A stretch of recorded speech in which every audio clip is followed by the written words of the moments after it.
Hi, I'm Alistair Shipley. Driven by the beliefs that everyone has something special to offer, I created Not So Average, the podcast that proves that you don't need to be in the top 1% to be truly extraordinary. Each episode spotlights everyday people from your community, the very individuals you might pass on the street.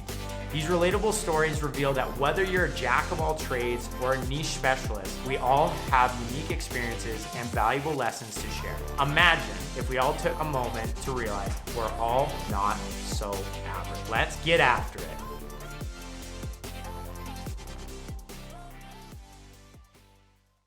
Welcome to another episode of Not So Average. Before we get started, remember to follow, like, drop us a comment wherever you find our episodes. This really helps our conversation spread and puts us in front of more people who can learn from our guests' experiences. Today's guest is someone whose work first caught my eye years ago through a local brand called Canadian Heritage Roastery. Fun stories there. Fast forward a few years, I'm standing in a gallery in Whitefish, Montana, of all places, bonding with the staff over an artist they couldn't stop raving about. And it turns out he's from just outside my hometown.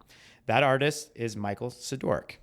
Michael is a self-taught painter whose pieces don't just capture wildlife, they contribute to it. Every brushstroke connects back to conservation and endangered species, making his art not just beautiful, but meaningful. Today, we dig into his journey from chiropractic student to full-time artist, the pressures and freedoms of building a career on creativity, and what it really means to live a life built around passion and purpose.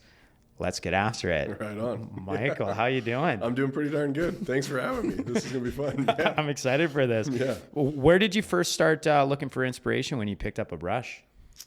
Actually, I haven't told this story in a while. The first thing I did for art, like I always doodled in high school and such, but the first thing I did for art is I just grabbed a big 3-foot by 8-foot piece of plywood because my buddies were making a beer pong table. I was going to say starting small. Okay. Yeah, they were making a beer pong table, I think 2 feet by 8 feet, doesn't matter. And they just put those fold out legs underneath it, and they just asked me to draw on it.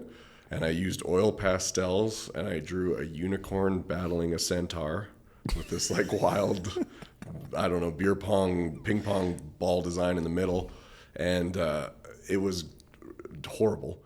But it was 8 hours or 12 hours, however long it was, of me not having any concept of time and just like sunk right into it. So I've always loved art, but that was the first time where it was like there was a goal at the end of what I was doing. Okay.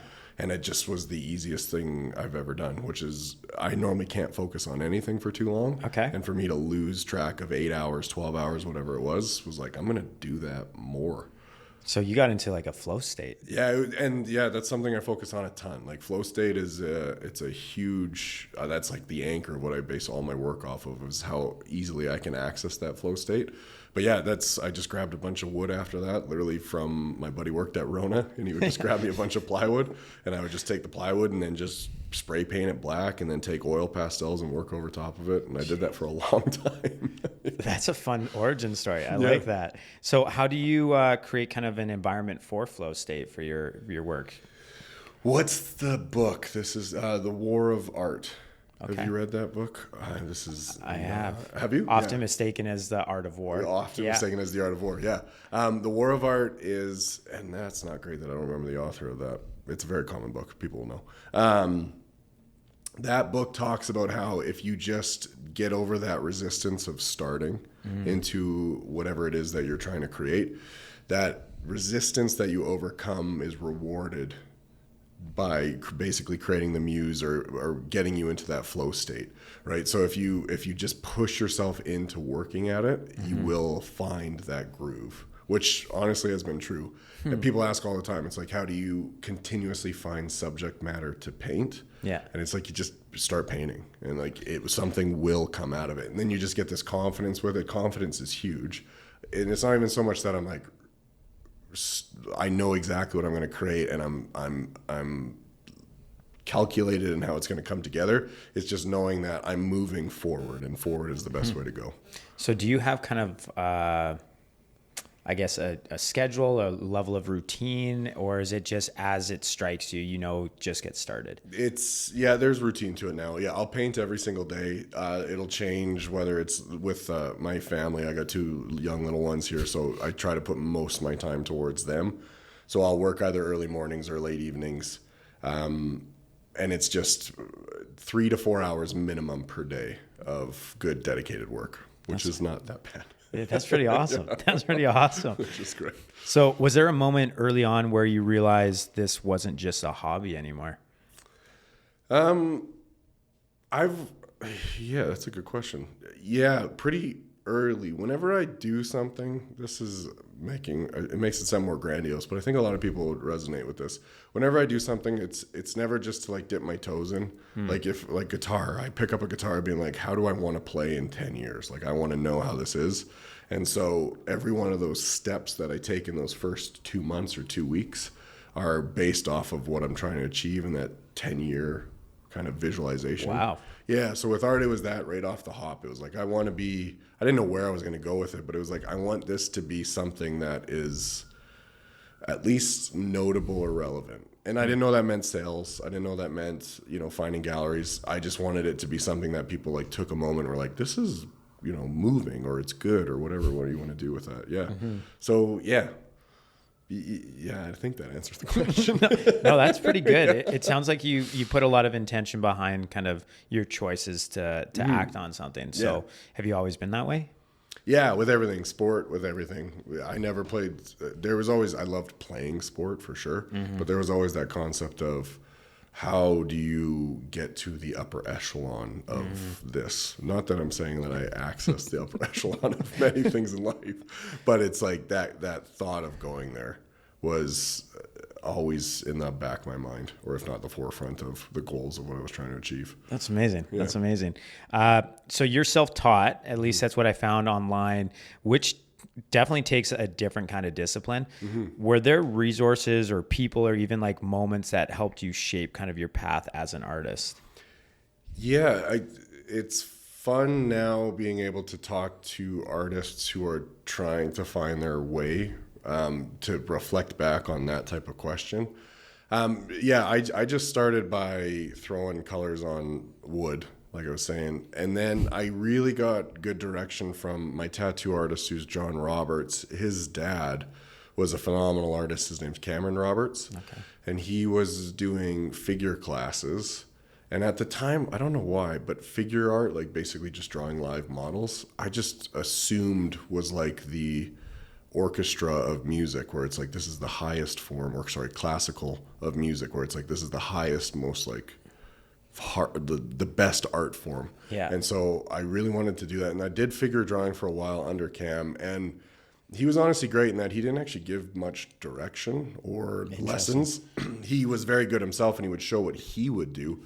But then as far as what I was doing, he would just really be supportive of what I was trying to do in a way that seemed like he was totally hands off, but it was always like he pushed you forwards by being hands off, if that made any sense. Yeah. So he was the biggest drive of like, there was teachings within my ways forward. And then I've had other people telling me how they went about doing their art careers, how they got into galleries, how they got into shows, how they approach sales.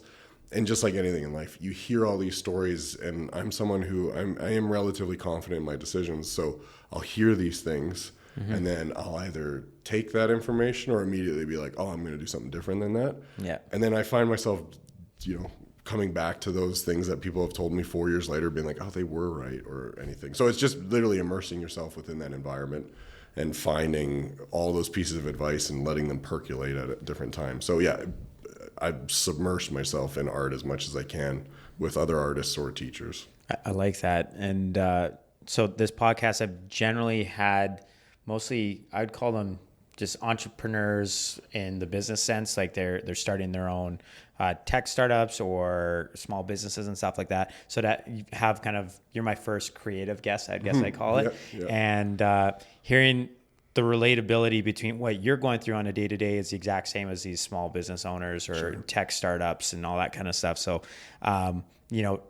having the critics giving you information and knowing when to utilize it, when to use your own opinion. And sometimes you, like you said, you come back and you're like, oh shit, they were right. Yeah, they were right. Yeah. But you had to learn that for yourself, right? Yeah. So you mentioned your friend's father being somebody that helped you with your creativity, but was there anybody in your own personal family that had a creative side to them, or are you the first to kind of take that path?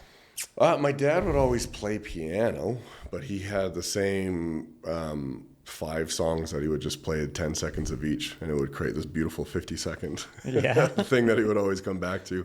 But my grandma was very musical, and she said something that she always pushed me to try to find an instrument, because she said, if you have an instrument, you'll never be alone. That's what she said with her. That's beautiful. Yeah, that hit. She said that at the right time, where I was like 14 or 15, that I was actually absorbing information. But that didn't like inspire anything. I did not grab an instrument after that. I didn't start painting after that.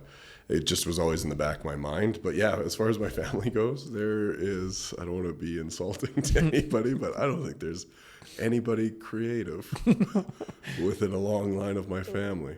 That's fine. Yeah, I don't want to be insulting by someone being like, wait a second. My aunt will draw and paint. My mom's sister, she'll draw and paint. She's actually very creative when she creates things. It's like, it has this beautiful whimsical feel to it.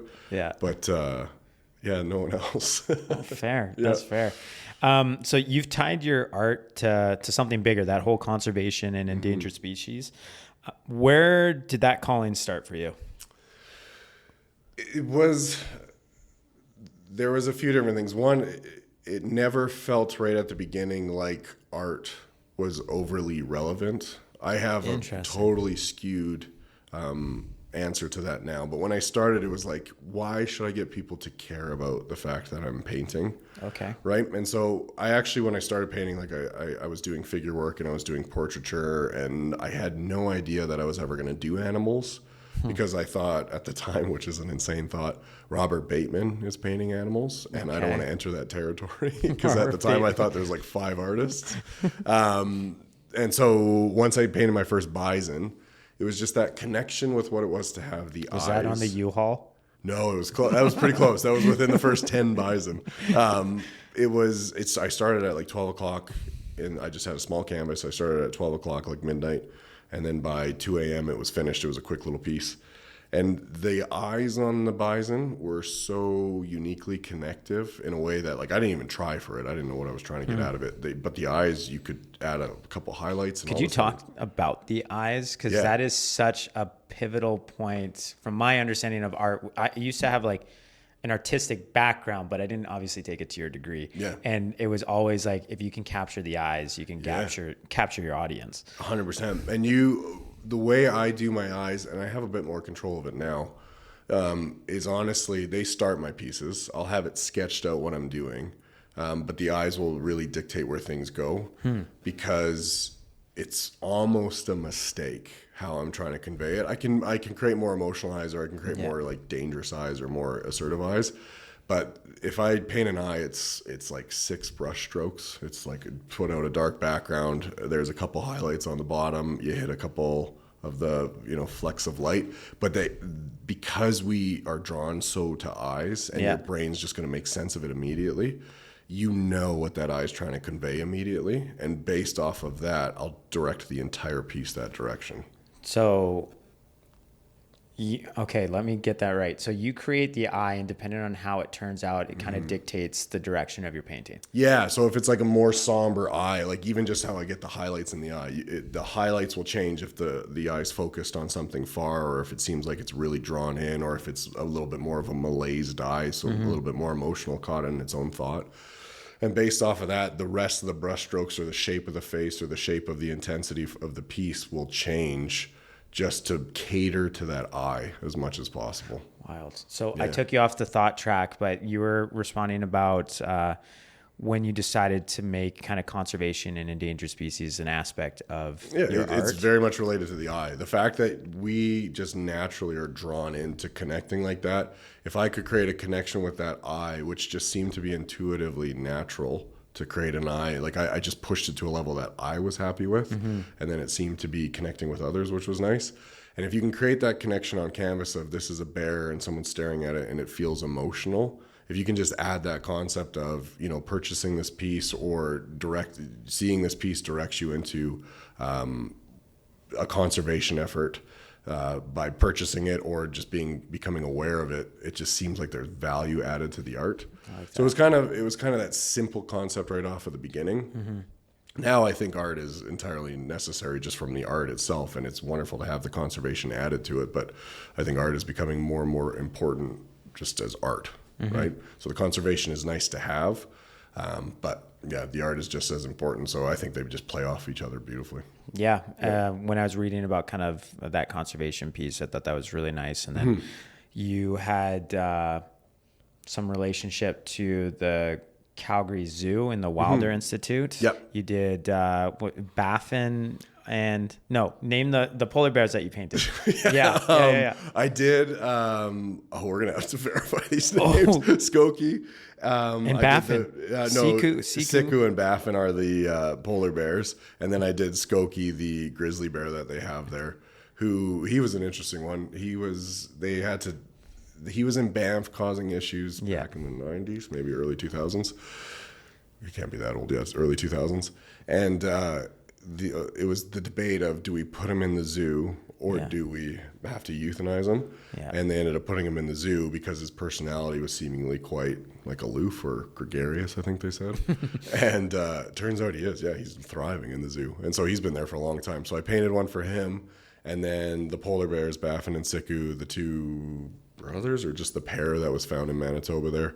And that was fun. That was a lot of fun. That was just a good opportunity. Okay. Yeah. Did they reach out to you and were like, yeah, it was one of those things, like you said, word of mouth. It happens all the time. So I just had a commission that I was doing a bear. And then the couple that I was doing the commission for heard that there was an opportunity at the zoo, and they just put my name in the mix for me, and then the zoo reached out to me. That's super cool. Yeah, it was one of those great things. And the Baffin and Siku painting that I did, it's in the main offices at the front entry, and then it's also in the butterfly. There's like the conference center there. Okay. So if you have like a wedding or an event there, the Baffin and Siku are there. You have duplicates of it? Yeah. So in the offices, main offices are the originals. And then at the enclosure for Skokie is the print on a metal plate. And then at the conference center is the metal plate print of the bears. That's going to be pretty cool to be kind of walking around your city, especially like the Calgary Zoo is pretty recognized from at least a zoo stance, right? And, yeah, it's great. And that Wilder Institute is fascinating. They're amazing. Yeah. So kind of following that thread there, like when you look back, is there a particular piece that you feel especially proud of? Like not just maybe even from the art stance, but the difference that it might have helped with? The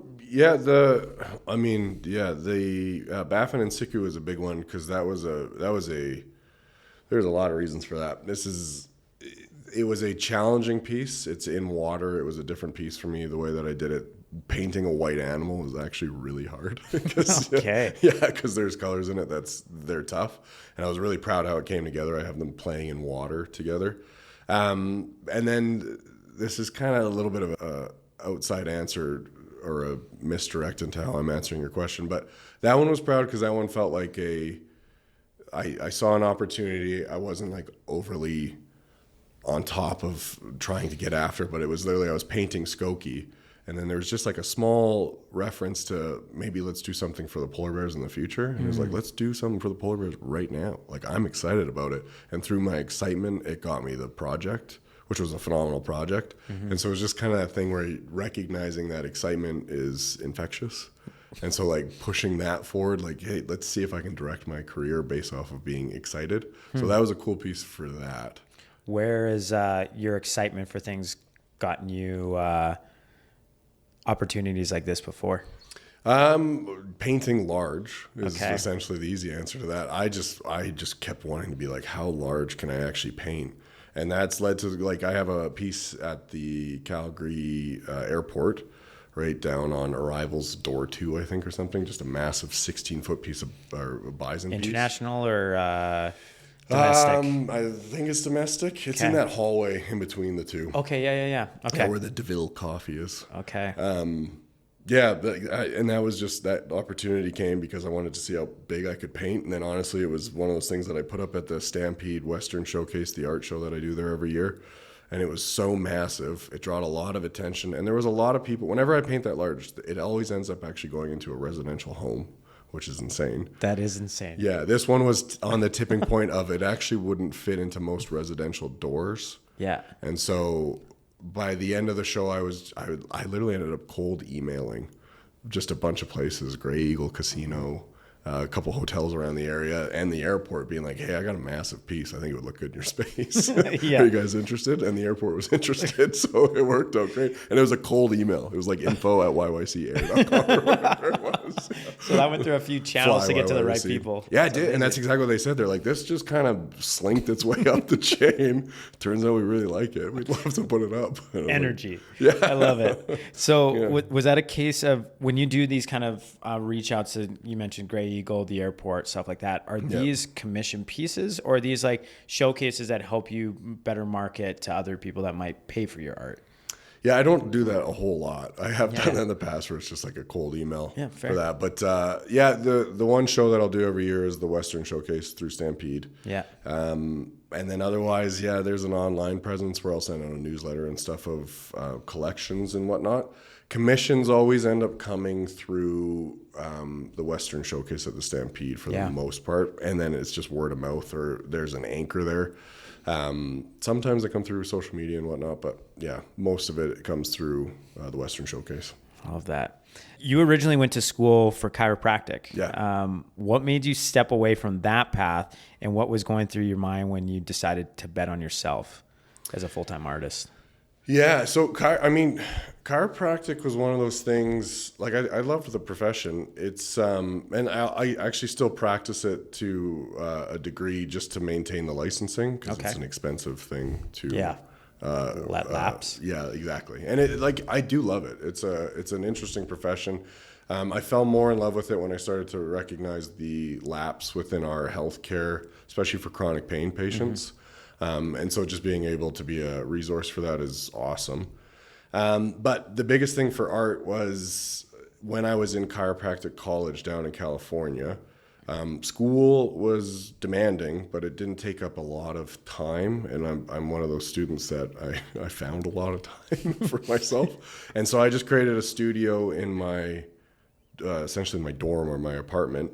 And art really took off when I was down there. So it was literally like having, I'm pursuing chiropractic, and at the same time my art's taking off. So both of them are on the runways at the same time. Crazy. Yeah. And so art really just was a ton of fun. Like there was a lot of excitement in having a sale of a piece or having a successful show. Like there's really no rush like it. And chiropractic's great. It's just that long, slow trickle of success that kind of comes from it. But the bet on finally just taking for myself was just truly following the momentum of the art. And I think it's incredibly valuable. Whatever you end up doing, it's cool to see the different avenues that allow for momentum, and like just knowing that little bit of extra effort can just build that momentum.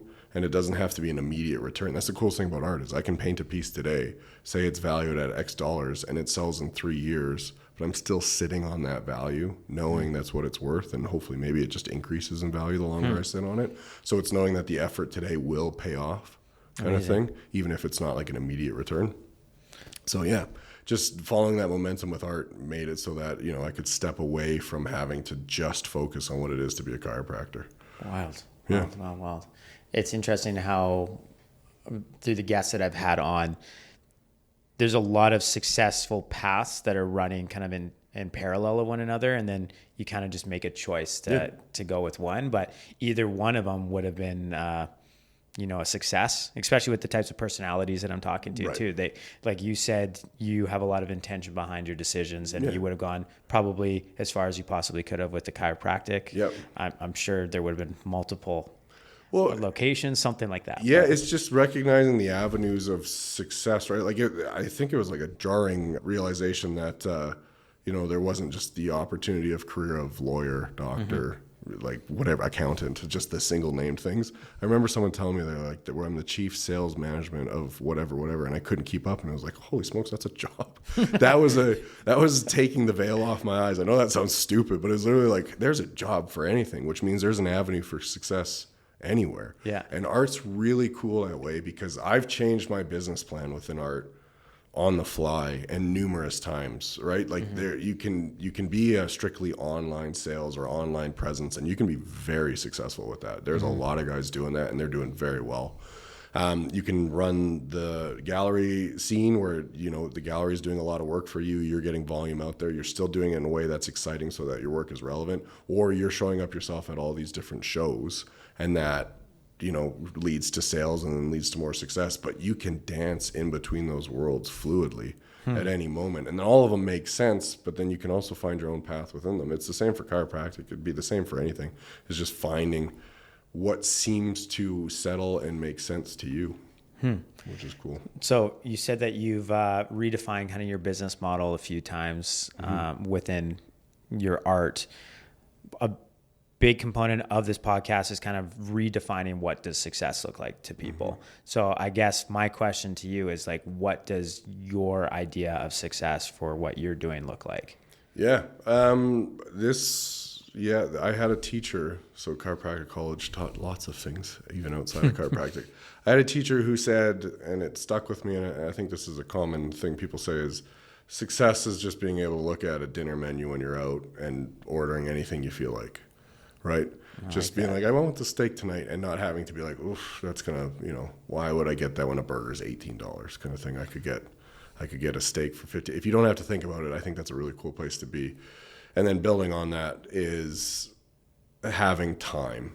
Because the one thing with the professions that I have, and especially with art, is it's all my time, right? So my time at the canvas leads to sales, which then leads to income, which is the success from that standpoint.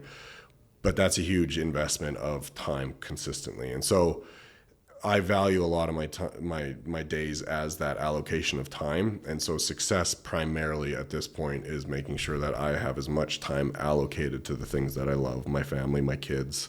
I do love painting, so it's not a bad thing to be painting, but making sure that I'm present in the things that matter in life and not having to stress about that presence. I'm not going to ask anymore. That was beautiful. Yeah, I like that. I like that.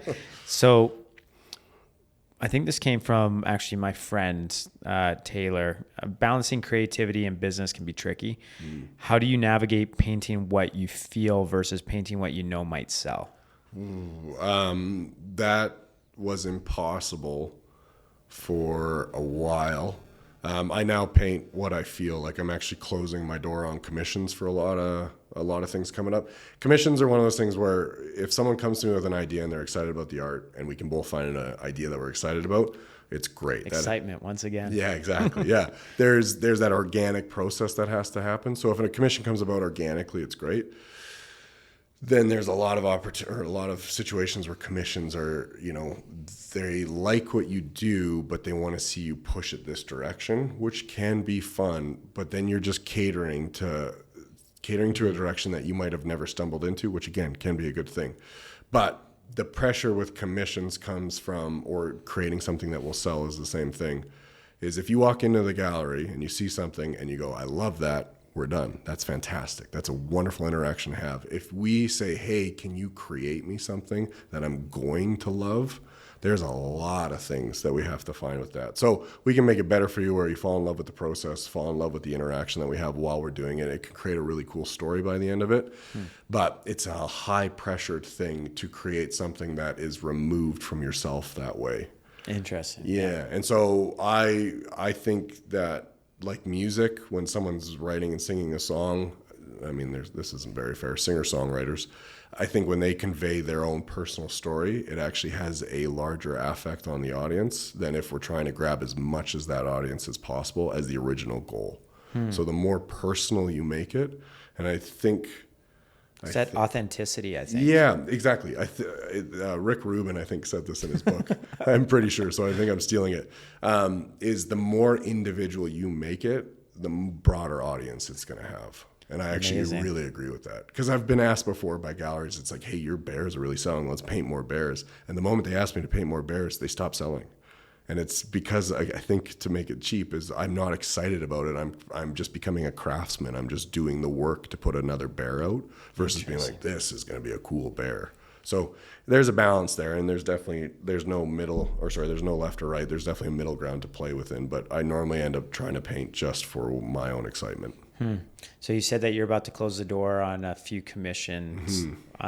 Is that a particular style? I'm hoping you're not getting away from bison. No. And that's the thing, That's right? me Like, personally. yeah. I'm trying to save up my dinero, so get one of those. I need a wall big enough. That's the actual thing. Well, that I am actually learning how to paint smaller for that reason. It's like painting large is actually a lot easier for me than it is smaller. Oh, wow. Yeah, that's why I'm painting large. Is the larger it is, the easier it is. That kind of reminds me of this quote that somebody said.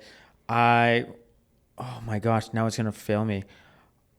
I wanted to write you a short letter, but I didn't have the time. Yeah. And there's actual difficulty in concentrating something to its like bare minimum components.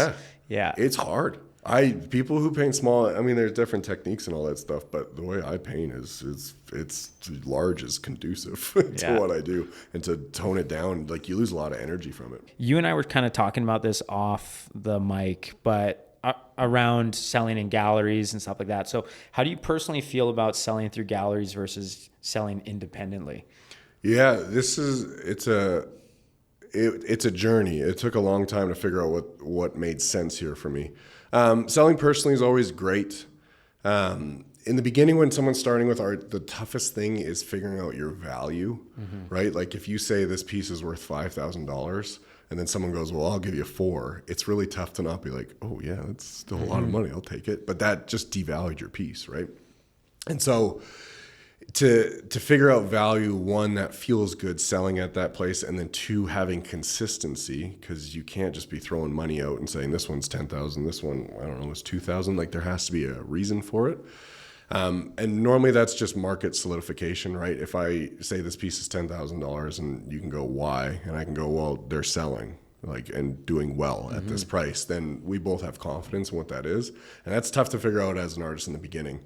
And so the benefit of galleries is they basically just solidify that price, because one, you're showcasing amongst hopefully like other artists who are pursuing the career to that level.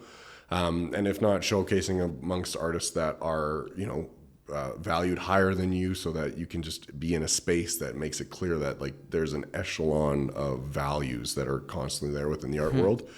And so selling yourself is great because you get all of the return, but that concept of sales, there's a lot of pressure within that. So I've actually changed my mentality to be, I love working with galleries. You were saying it before we went live here, that going into galleries, the way that the gallery owners and managers approach, selling art is kind of skillful. It's skillful. And it's something that I don't want to have to be that salesman who's convincing you to buy a piece. I get excited when you're convinced to buy a piece from me, and I like organically getting there. But if you have someone who's skilled as a salesperson, and they're skilled, they're amazing. Shout out to Fallen Leaf in Canmore. You almost got me. Yeah, almost got me. Yeah, like there's some skillful salesmen. Like all the galleries that I go to, the people that you walk into the doors with, they genuinely are excited about art. So if I can quote unquote employ those people to work with me, that's a huge opportunity, right? So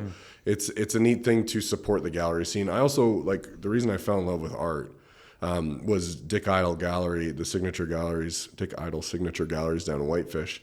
I was walking Whitefish with a coffee in hand and just going into all the different galleries, and that experience to me is part of the art experience, right? That was such a cool experience. So. Yeah, it's a nice thing. And to have, like, Canmore's the same, where it has a main street full of art, like to be able to supply that experience, because art on your walls is wonderful, it's beautiful, but to be able to go somewhere beautiful and then also amplify that experience with art galleries, I think that's just a cool thing in and of itself. So I love being in galleries.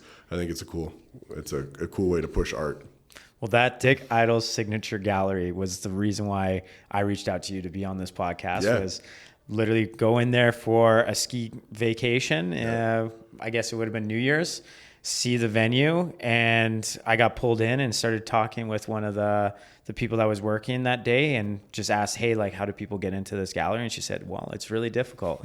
Let me tell you about this person that we can't keep in stock. And he just got some new pieces. And I think it was a cowboy. It was one of your smaller ones. Yeah. There was a there was a close shot that I was like, I'm going to take this back up the border. Yeah. Because it was a nice little cowboy. But when she showed me, I was like, damn, that's really nice to see this recognition down across the border. So yeah, and it's cool, and it was tough. It was very tough to get in that gallery. But as she said, somebody weaseled his way in, and that was you. Yeah, it was actually. I said it earlier that I don't cold email people that much. Turns out I do. That's how I got in that gallery. I literally, every time I produced a new series, I just sent an email being like, "Hey guys, what do you think of this?" And so it's so fitting for the type of houses that are out there and that whole Yellowstone theme going on. Well, so Dick Idle, Dick is a very successful American artist, and now Colt, his son, owns the gallery. And it was, I believe, that transition of ownership where Colt, I finally was doing something with my work where Colt went, I think this is the time, like the market and everything is lining up that this style of art is working. And so going back to your previous question of learning from others, Colt Idol has been a really neat, he's got a very good sense of what's going on with business within the art world. Like trends even. Yeah, because he owns a gallery now, so he has to watch those trends. And it was a really unique perspective to dance on a few of those questions to say, okay, well, what's selling? As much as I'm painting what I want to do, you do have to be aware of those market trends because it can create a new opportunity. And if you can get excited about a new opportunity, then it'll just lead into that. So, yeah, learning from everything that you can within the galleries has been cool. That's awesome. I'm really getting that trend of excitement. Yeah, You've I kind didn't of realize that. You pulled that into a lot of things so far. It's been great. So let's talk about social media. So social media has completely changed how artists can even reach their audience. Mm-hmm. You obviously have done a good job at that yourself. Do you find it freeing, overwhelming, or a bit of both? Like, kind of expand on your experience with it. I think I do what most people end up doing with social media in that it's very freeing. It's very exciting. It's overall a positive thing. It's the amount of work that goes into social media. It is a full-time job. Yeah. It's like when I'm painting and doing and pushing my social media aspect of things, the social media is taking a good chunk of that time, 20 to if not 50% of the time. Yeah. Which I think is valid. Like, I don't think you should take less time than that. I think you can make it more efficient for sure. I think you should put in that much energy if you're doing it. But I'm ebbing and flowing with it. Like when I'm producing a series, I like to produce a lot of content. And then what I've changed my mentality to being is when I'm not producing paintings currently, like right now I'm kind of in limbo. I'm creating a couple new series now and it'll ramp back up. But when I'm taking time away from painting, I don't need to be worrying about posting every single day. Mm-hmm. And that's solely from a sanity thing. I don't think it's a good business decision. I think you should be posting tons. I think you should be making a cool culture around your work. Mm-hmm. But I also like the balance of sanity of being like, I don't want to think about Instagram today. I just want to stay in my own little bubble with my family and just do my work. Yeah, and it's all of that stuff, right? Like there is always, I love doing it. Obviously, I'm confident with it, where to be like, hey, look at what I've created. But then there's also those times where I'm like, I just want to create. Yep. Like, I don't need to be like, hey, look at this. So I do love social media. I think it's a really cool thing to do, and I think there's a ton of value in it. I've seen some people use it as the most amazing tool. Like, it's crazy how well you can utilize social media. But I think there's a dance of sanity within it that I'm trying to balance. Yeah, of course. Yeah. Well, you've done a great job at it. Obviously, you've grown yours to quite a substantial following. So that's really nice to see. So how do you stay true to your art when content and marketing sometimes feel like they pull you in a different direction? Honestly, I think there's that concept of just kind of going with the flow and just being free to go back to what I was saying with the war of art. There is showing up will lead to continuous work, and that continuous work, if you continue to show up, will lead to inspired work. Like, not every painting has to be the most inspired painting, and sometimes when I've painted something that's not very inspired, it's inspired something pretty cool in somebody else. And so knowing that it doesn't have to be my favorite or personal best painting from my perspective, but knowing that producing something that I'm confident enough to put into the public eye can lead to mass or lead to a higher level of influence for somebody else is pretty darn cool. So if you're getting pulled a different direction from marketing and all that stuff, I think that's exciting, and you should, sorry to do that again. I think you should follow the flow of that stuff. And if it ever just feels unnatural, pull it back the other direction, right? That's kind of going back to what I was saying with commissions. It's not that I'm against commissions, it's that I just need to have the confidence to know that the things that feel more natural are the things that I should follow. Sounds a lot like alignment. Like what you want to do, what exactly. They want to do has to be in alignment. Yeah. And it's also having the confidence and know how to organize those conversations so that the alignment is understood. Because I've had a few commissions and they've all worked out well. Like commissions have always worked out well. Where I finished the painting, the communication is that's not what I expected. That's not what I expected at all. And it's like, well, that's wild. I'm glad it worked out, but holy smokes, I thought this is exactly what you were expecting. So I was directing myself blindly, and you were like happily. It's a wild. So it's a stressful thing sometimes. So customer expectations is a trend in every facet of business. Yeah, artistically and tech wise. Yeah. That's amazing. Yeah. Well, and then just to have the effort of open communication and stuff. As an artist, you can get lost in your own process and like, I don't want to share this yet because there might be judgment that I'm not ready for from a commission standpoint. I have learned, and I'm not always active on it, but learning that just communicate, just send the piece of information, be like, what do you think of it? And if they go, hey, I'm not loving where it's going, it's like, well, actually, it's not really going this way. It looks horrible because we're in stage 1 of 10 kind of thing. Fair enough. But having that communication is very important. I imagine. Oh man, a level of customer support for the commission painting. Yeah, that's a good word for it. It's customer support.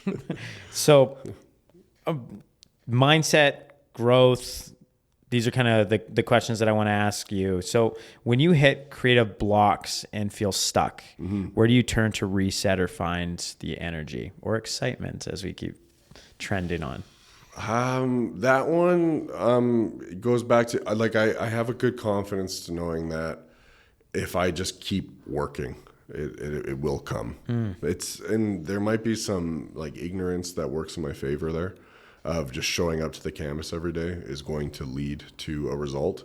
Like I don't know if it's valuable. Well, I think it's valuable. Like I haven't wasted a canvas in over 10 years. Like every canvas that I end up grabbing, it's not that it doesn't turn out to be, it turns out to be a painting that I'm going to put into the public eye, which is good. In the beginning, you're experimenting on a couple canvases. 1 in every 5 will be something you put into the public eye. And now I'm at a point, which is, I think, true for a lot of people. If I'm starting a canvas, this will be something that goes out to the public eye. And so knowing that you're going to find your way along the way, essentially, you're going to find the end along the way, is just having the patience and know-how of how far to push the canvas or what direction to do it. So showing up every time. Just through kind of our communication, it sound, once again, I noticed like in that statement, intention behind your work. And there is a high amount of confidence in your own ability every single time that you put a brush to your canvas, it sounds like. It's confidence. Yeah. I don't want to make it sound like I'm like overly like grandiose with what I think I'm able to achieve. It's just that knowing that like it'll work out and there's value to me doing that. Right. Like if I'm bold enough to share a story and then bold enough to try and convey it in this way, there's value to that. And I think people will latch onto it, whether it's, a perfect piece of art or if it's a struggle through a story kind of thing. There's value in people being bold enough to just share. Right. What's your ultimate dream for your art and your brand? Scale, impact, legacy, something else? Oh man, that's going to change next week. It changes all the time. I don't know. I think I've just gotten to the point where I just am excited to be a part of the persons, the people who are bold enough to share their story, which is great. It doesn't have to be the most exciting story. It can be the most melancholy story. It can be a story with highs and lows and notes of things that are interesting, but it's just being that person who's a part of storytelling. And so my best way of doing that is I love painting and I love being able to convey through paint. And so as long as I feel like I've pushed my storytelling abilities through paint as much as possible, which I do now, and I keep doing that, I'm going to be very happy with where it goes. I like that. Yeah. I like that. Kind of like the whole, just knowing when your piece is done, you'll know when you've achieved that. Yeah. You'll just feel it. That's exactly it. People ask me that all the time. It's like, how do you know a piece is done? It's like, you just accept that it's done. And if you think it's not, it's not. If you think it is, it is. Like, there's nothing much more to it, right? Yeah, it's the other way to phrase that is, if you are doing work on the piece and it's not pushing what you're trying to convey forward, it's done. Right? Like, the more effort you put into it is not going to change its story, right? To be able to recognize where that is a very high skilled thing, but it's not even skill. It's honestly, the skill is getting out of your own way enough to recognize that. I like that. I like all of that. So time flies when you're having a lot of fun. Yeah. So reflection, if you could send a message to your younger version, maybe the one that's still studying chiropractic in California, what would you tell him? Man, because I found art in the cattywampus way that I did, where, like, everyone has these, not regrets, but these, like, what it would have happened if I went that direction with my life. Once I found art, all of those went away. It was literally like, I don't care how I got here. The fact that I'm painting, that's all I wanted. This is very clearly all I wanted. And so, just knowing, I knew that the moment I found it, right? So to go back and tell my younger self, it's like, just trust that wherever you're going right now that's exactly where you should be heading, and you'll probably end up exactly in the same spot, which is great. So, what are you, I guess, most proud of achieving so far up until this point in your life? Yeah, we've already hinted at it. Most proud of is just the concept of taking the leap. And it's a wild thing to say. I think people will care about my stories that I'm telling through paint, right?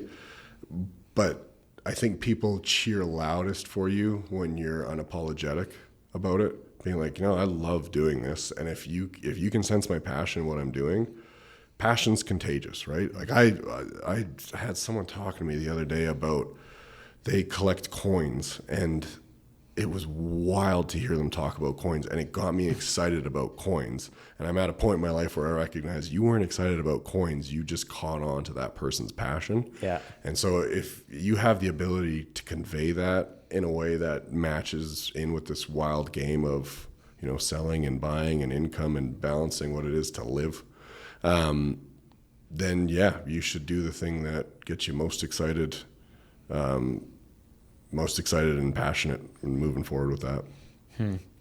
What's a motto or a quote that you find yourself living by? There's a lot of them. Yeah, you've been pretty good at you've been drawing on them this whole conversation. So. Yeah. It's not so much a quote, but it's literally just the, trust the, I hate it to be this simple, but it's like, trust the process, and more so overcome resistance. I think that is, once you overcome that resistance, there will be a reward. There's always a reward of pushing past that. And it's like literally the simplest level of resistance. For me, it's like getting my paints ready and putting them on the palette. And if I get the paints on the palette, there's going to be a reward on that. But boy, it's tough to get to that point, because you know what the work is after that. Once I put the paints there, it's like, I got 4 hours of diving into this ahead of me. And so once you get over that, you can make it happen. Just getting started. Yeah, I think it was Atomic Habits that talked about that. Of maybe it was somebody else too, about you have a goal set in front of you of going to the gym and getting healthier. Well, how do you reduce that down to its simplest components? You got to get ready in the morning. So go to bed with your gym outfit already picked out, so that 100%. It's already, you've gotten rid of that decision right out the gate. Resistance. Yeah. So I'm not good at that. Yeah. You just set up, that I need to set out the paints. Yeah. And then obviously that flows into something else. It's probably, get your tunes prepared. Yeah, what do you listen to when you paint? A podcast lately. This last year's been a podcast thing, but before it was always like guitar instrumental music. There's a guy, Ethan Hibbs. His work like pushed me somewhere else, and so it was wild. My Spotify Wrapped like 2 years ago was like 60,000 minutes, and 55,000 of them were Ethan Hibbs, and he's got like at that time he only had like 9 songs, so it's just on a repeat of 9 songs. He's probably looking at it being like, "Who's this maniac in Alberta?" Shout out, Ethan. That's amazing. Yeah. That is amazing. In closing, for anyone listening who's torn between the safe path and what really lights them up, what would you want them to take away from your story?